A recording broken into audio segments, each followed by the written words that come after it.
artifact creatures are some of the hardest creatures to get in Creatures of Sonaria.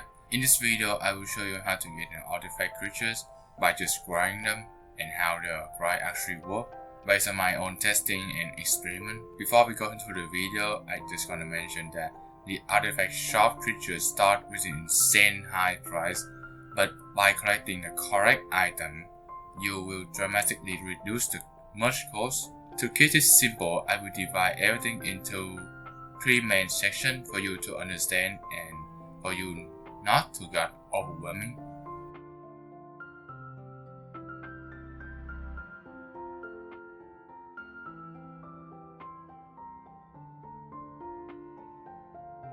Normal artifact can be obtained by playing a creature that matches the environment. However, the drop are completely RNG and is not guaranteed. For the advanced artifact, they are much harder to get.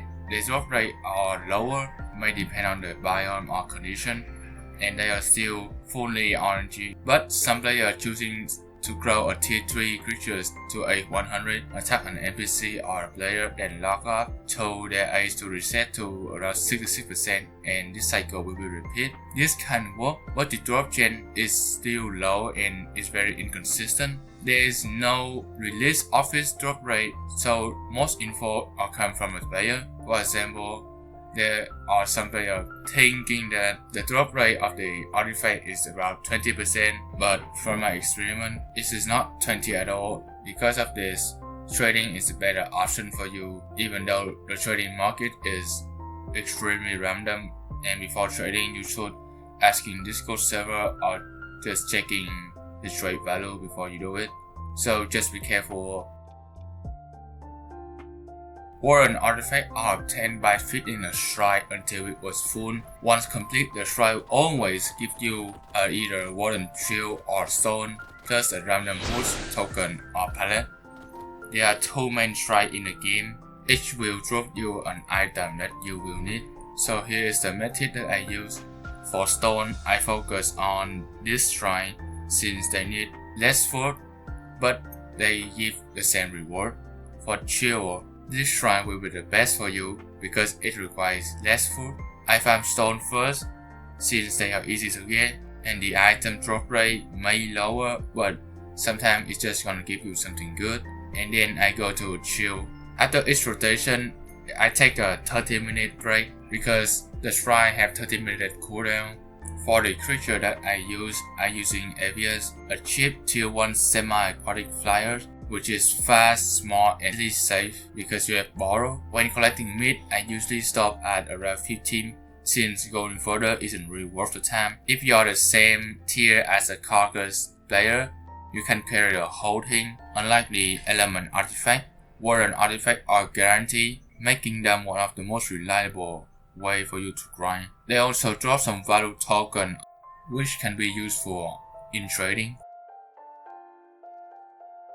For shadow artifact, require entering a shadow realm, which you can obtain shadow and bright artifact.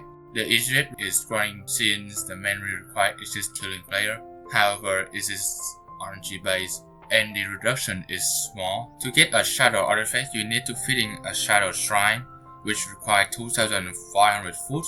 They are usually located at the middle of the map or on the water or somewhere on the land. Just like Warden Shrine, feed them until it's full will guarantee a reward. Even though there are more carcass in the game and people die a lot in this game, 2,500 food is still a huge amount of food.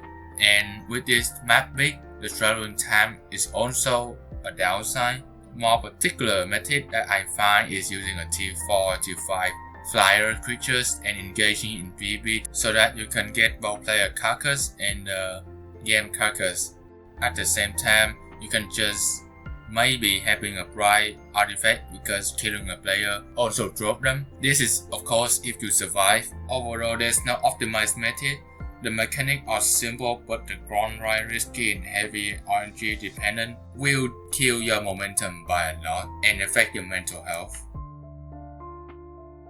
The most obvious answer is to using them, but if you're aiming for trading, Warden Creatures are by far the most profitable to grind.